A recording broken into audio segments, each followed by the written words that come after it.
Me when you're ready. Okay, let's go. Hello, I'm Mark Anderson with American Free Press, roving editor for that leading national news weekly in the United States. And I'm here at Bilderberg 2013 in Watford, England. And here on the last day of Bilderberg, on this Sunday, at the Grove Hotel, the Bilderbergers are beginning to depart one by one, two by two. And the protesters, activists, citizen journalists, and others who are here, numbering about 150 or more right now, rounds out about 3,000 that have been here all weekend, counting the Bilderberg Fringe Festival yesterday on that Saturday. And it's proven to be the largest amount of overall awareness, at least in terms of sheer numbers, among all the Bilderberg meetings that have taken place since 1954 when this group was first founded. So many people are taking heart in that in terms of the amount of awareness, the groundswell. Not everyone knows the same amount of details about what the Bilderbergers are discussing. Of course, that's what really counts.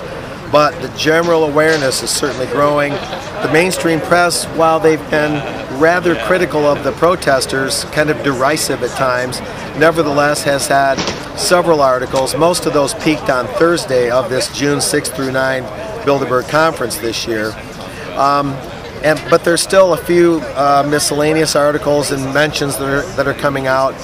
One of the area newspapers, if memory serves, the Telegraph, just yesterday reported that Michael Meacher, an MP who spoke out here right at the site against Bilderberg on Thursday, Michael Meacher is now in the papers saying that David Cameron, the Prime Minister of the United Kingdom, is expected, Meacher expects Cameron to come back to Parliament and report what was discussed at Bilderberg. Meacher wants an accounting.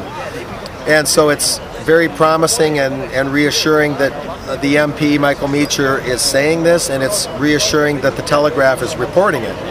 And hopefully Cameron will be pressured to at least acknowledge Bilderberg to his elected officials that represent all of those in the UK.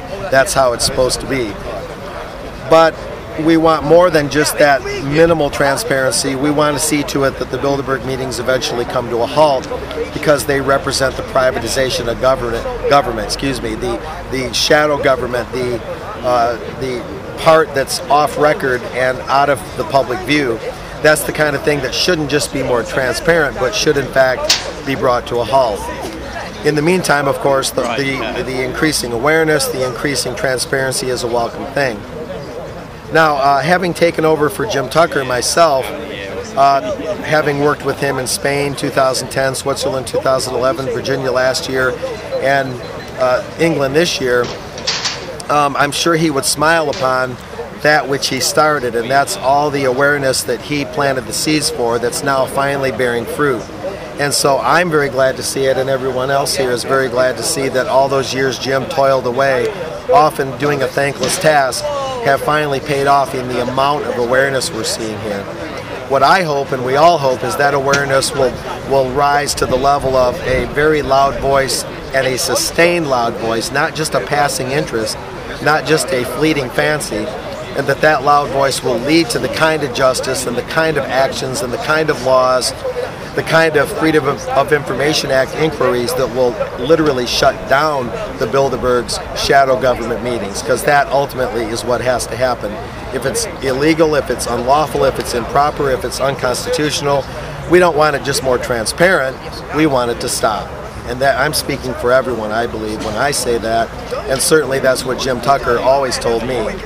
So with that, I'll just mention one other item for now, and that is that Jim Traficant, a former U.S. congressman, was here just yesterday on the Saturday of Bilderberg 2013, and he talked about a new American Free Press project in association with myself and others, where we're going to FOIA, Freedom of Information Act, the U.S. government, through all notable departments, even agriculture, to look for even one dime of public money being associated with Bilderberg.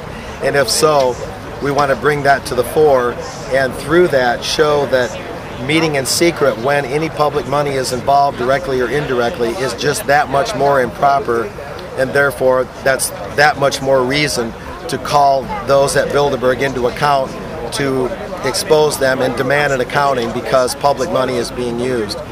We're encouraging at AFP every nation to do this, to go to their national government, look at your Freedom of Information Act laws, and dig in deep and don't give up. Find any instance of public money being used for Bilderberg, indirectly or directly, and on that basis, get every bit of information you can and use it as a justification for more of an accounting, more accountability, and certainly far less secretive decision making, and ultimately to put a halt to the participation of each nation's public figures in Bilderberg, thereby over time deflating Bilderberg's attendance and making it more sensitive for anyone to want to attend, to where they'll go, you know, ooh, wait a minute, all these budgetary figures are being exposed. I really don't want to go there anymore. And so this is ultimately the kind of corner that we need to turn, and let's hope that everything goes that way. Certainly this year shows that that's entirely possible and even probable.